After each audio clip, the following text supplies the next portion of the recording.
Direto da redação. E vamos nos ater aqui ao que está acontecendo em algumas cidades aqui da região, onde a situação ela se agravou muito nos últimos dias.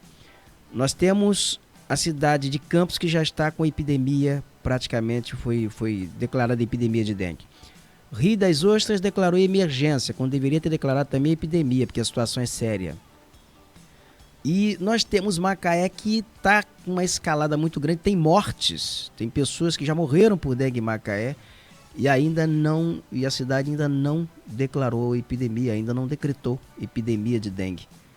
Eu estou agora com uma figura que eu reputo assim como um dos maiores especialistas no enfrentamento de epidemias, de pandemias, porque na minha avaliação foi um dos prefeitos que melhor se sobressaiu no enfrentamento da pandemia da Covid-19 e que talvez tenha sido um dos primeiros a fazer um alertar sobre o que seria essa epidemia de dengue, que ele está fazendo isso desde outubro do ano passado. É o ex-prefeito de Macaé e médico Dr. Aloysio, que está comigo aqui agora, virtualmente nos estúdios, a quem cumprimento dando bom dia. Dr. Aloysio, bom dia, prazer tê-lo aqui de novo. Bom dia, Roberto. Consegue me ouvir bem? Ouvindo bem, está ótimo o Alô? seu áudio. Que bom. Bom dia. Doutor Aloysio, o senhor desde o ano passado, o senhor já deu uma entrevista aqui sobre esse tema e a gente volta a esse tema diante desse agravamento de casos de dengue, mais de 1,5 milhão de casos provados de dengue no Brasil, já 319 mortes e assim, fazendo um recorte aqui para a região, para Macaé, as cidades que estão no entorno aqui, a situação se agrava. Mas o que me chama a atenção aqui é o fato de Macaé ainda não ter decretado epidemia de dengue. A cidade já estaria nesse estágio, doutor Luiz, na sua avaliação? Roberto, não é uma questão de avaliação subjetiva. A OMS declara como epidemia quando você tem 300 casos por 100 mil habitantes. Então, Macaé tem 260 mil habitantes, nós já estamos no nível de aproximadamente 1.500 casos confirmados, 1.200 casos com certeza e 1.700 atribuídos a algumas pessoas de fora da cidade. Então é só você fazer conta. Então, efetivamente, Macaé já tem epidemia há bastante tempo. E a questão de não decretar epidemia é um erro grave contra a saúde pública. O que os atores da gestão, os atores públicos, políticos, essencialmente precisam entender que o decretar epidemia não é só uma questão de alerta ou uma questão de autorreprovação.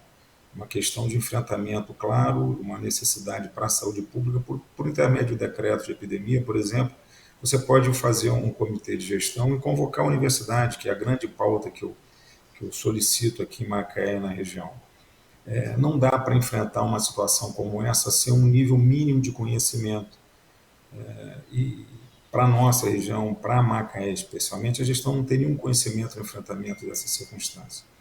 Então, trazer, por exemplo, a Universidade Federal do Rio de Janeiro, que mora aqui conosco, que convive aqui em Macaé, que tem uma experiência infinita no quesito epidemia e doenças infecciosas, até porque isso não é novidade para ninguém.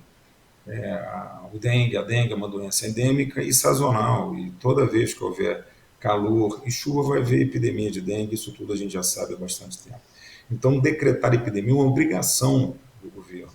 Negligenciar esse decreto é uma omissão grave, extremamente grave, porque inibe algumas ações que poderiam salvar vidas. O que as pessoas precisam entender que na fase agora é evitar mortes. A gente não está mais discutindo só o combate ao mosquito, é combater o mosquito, mas já estamos na fase de evitar mortes. Macaé foram aproximadamente 9 mortes, mas apenas uma está efetivamente registrada, porque esse registro também é um registro lento e omite a real situação. Então, os números não refletem efetivamente a realidade. Todo mundo que convive em ambiente hospitalar, todo mundo que convive com dengue, todo mundo que está nesse momento de uma forma ou outra preocupado e participando desse enfrentamento, sabe que os números necessariamente refletem a realidade. A realidade é muito maior do que os números registrados até agora. Então, enquanto a gente não entender que a gente precisa salvar vidas potencialmente evitáveis. O grande problema da medicina, ou seja, a grande máxima da medicina, é evitar aquelas mortes que são potencialmente evitáveis.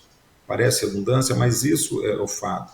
Então, a morte pelo dengue ela é potencialmente evitável. Ninguém está está escrito geneticamente para morrer de dengue, ninguém está escrito congenitamente para morrer de dengue, ninguém traz o dengue no seu DNA. Então, o dengue é uma doença infecciosa que mata, tem matado e precisa ser combatida de forma organizada.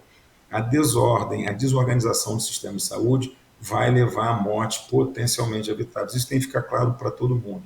E o tempo agora é de organizar a assistência. Se eles não organizaram anteriormente, mais do que nunca precisa estar preparado. O grande problema do dengue é que ele faz um quadro febril nos primeiros dias. Depois do quadro febril entra a fase crítica, em parte das situações. É nessa fase crítica que a pessoa, por exemplo, faz hipotensão, que a pessoa faz dor abdominal, que a pessoa faz aquilo que a gente chama de sinais de alerta, que necessita de uma hospitalização para que essa pessoa não evolua para aquilo que todo mundo conhece, que é o choque, que é a perda volêmica significativa, que é uma das características, ou o sangramento significativo, que é uma das características do dengue grave. Então, nesse momento, Roberto, decretar epidemia, organizar a rede, chamar a universidade que tem conhecimento e capacidade para ajudar a gestão a evitar a morte, é mais do que fundamental. É lamentável, bypassa o bom senso, é uma coisa que está escrita, é uma coisa protocolar, que é uma omissão grave do gestor da saúde pública. E a gente não pode ficar calado nesse momento, porque é isso. São pessoas morrendo, pessoas idosas, pessoas jovens. Eu vivenciei a morte de um rapaz de 41 anos de idade. Então, você imagina você morrer aos 41 anos de idade por conta de um mosquito, uma pessoa completamente rígida, saudável.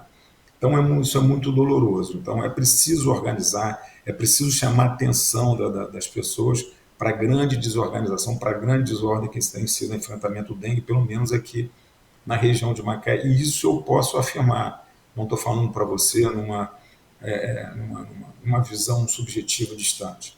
Basta dizer que o centro de atenção hoje, referência a dengue, é uma UPA na Barra de Macaé, que é uma UPA grande, importante, num bairro importante, mas os outros moradores vão ser atendidos aonde?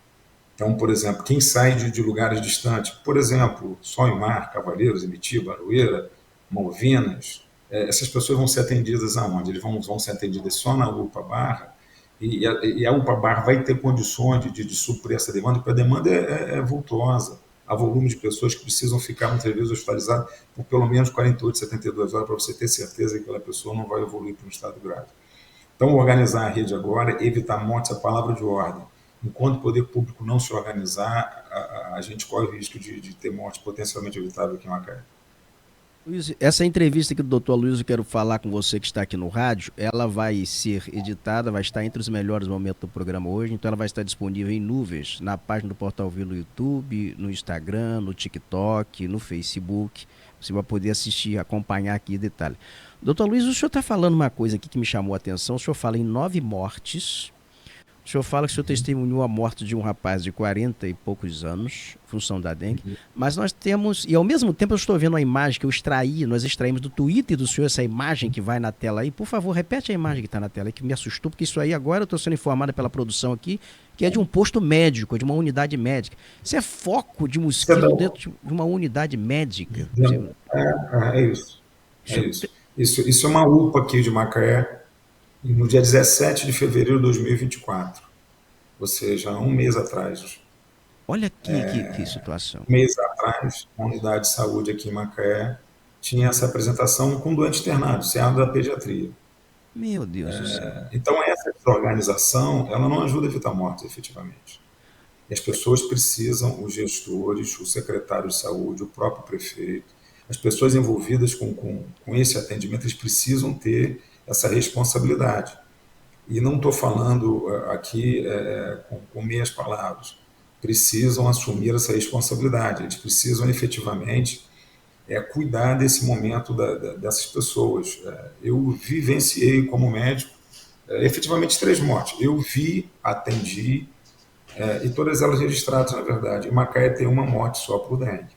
Então, é preciso, nesse momento, vai passar qualquer enfrentamento que não seja enfrentamento à defesa da vida.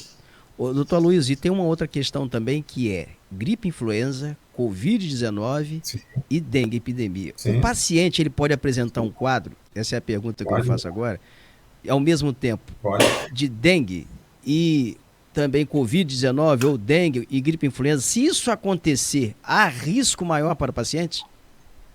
Lógico que é risco, aquilo que a gente chama de co-infecção, e você acaba criando um doente completamente crítico.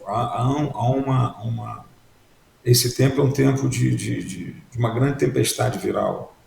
Então, há vírus, a Covid circulando, a influenza circulando, ao próprio dengue vírus circulando. Então, nada impede que isso tudo se associe num cenário, não necessariamente um único paciente, mas um cenário misto de várias viroses ao mesmo tempo, o que sobrecarrega a assistência e gera a falta de qualidade. E a falta de qualidade no atendimento é um grande risco. Muitas vezes você tem aquele paciente que... Isso é muito comum no dengue, o paciente que ele chega no primeiro tempo com febre e ele é avaliado e muitas vezes ele vai para casa e volta uma semana depois em estado crítico. Então, atender esse paciente guardando os pré-requisitos, já definido pelo Ministério da Saúde, é só copiar. Eu não estou defendendo nada que seja algo só do meu conhecimento, uma tese criada por mim ou criada por prefeitura X, Y, Z. Isso está no Ministério da Saúde. Existe uma cartilha hoje do bom atendimento, seja identificando as fases, a fase febril, a fase crítica, a fase super grave, a fase grave do dengue, classificando que tipo de ação assistencial precisa acontecer por parte do poder público e por parte da assistência à saúde. Então, é só isso, quer dizer, só isso numa visão simplista, mas é essa complexidade que precisa estar pronta para que as pessoas não corram risco de terem um desfecho letal altamente possível de prevenção. Essa é a máxima do dengue. O dengue é uma doença prevenível, de prevenção, e a gente não pode achar razoável a morte pelo dengue, apesar dela existir, mas a gente tem que combater de todas as formas. Eu não quero imputar ao dengue nenhuma simplicidade, muito pelo contrário, é uma doença sistêmica, complexa, e quando grave, de difícil manejo. Eu tive a experiência e tenho experiência de ver alguns pacientes, e são os pacientes extremamente graves. Quando os pacientes eles descem a cascata inflamatória do choque, é muito difícil reverter. Então, há um tempo para você cuidar desses pacientes. A partir do momento que você perde esse tempo, fica muito difícil você reverter a doença grave em alguns pacientes. Então, essa é a minha súplica, essa é a minha preocupação. E o ator político que conduz a vida de 260 mil pessoas, ele tem que ter toda a responsabilidade nesse momento, ele não pode se esquivar por motivo qualquer de providenciar o melhor da atenção à saúde dessas pessoas dentro das suas possibilidades. Doutor Luiz, eu vou agradecer aqui a participação do senhor, estou no momento final aqui do programa, e eu tenho muitas assim, pessoas mandando aqui mensagem do WhatsApp aqui, eu não tenho nem como colocar no ar aqui, porque são de diversos lugares, não é só de Macaé, tem também de outras cidades aí próximas, mas muita gente de Macaé denunciando foco de mosquito aí em Campo do Oeste, denunciando foco de mosquito aí também em Nova Holanda, pessoal aqui também no bairro Serra Mar. Eu peço às pessoas que me mandem, que me enviem vídeos e me enviem as fotos para que eu possa mostrar aqui, talvez sensibilizar o poder público a eliminar esses focos. Mas depois eu respondo aqui todo mundo. Doutor Luiz Júnior, ex-prefeito de Macaé, médico da rede pública e também da rede privada de Macaé, muito obrigado aqui pela sua participação no Direto da Redação. Roberto, te agradeço. É importantíssimo esse programa seu, essa forma de comunicação, porque a situação é extremamente grave. Só quem perde uma pessoa da família, próximo, um vizinho, um amigo, sabe a dor de uma morte por uma doença que pode ser evitada. Eu acho que essa é a máxima que a gente não pode abrir. Todo mundo é responsável por isso, mas aquele que assume a responsabilidade de cuidar de uma cidade, ele assume a responsabilidade de cuidar de vidas. E não pode se esquivar de qualquer responsabilidade que possa fragilizar esse compromisso, esse juramento. Então, espero que o Poder Público Macaé faça uma reflexão e comece a atender a população da forma que ela precisa, porque a situação é muito ruim. Um grande abraço, um bom dia a todos e que Deus nos ilumine. Um grande abraço.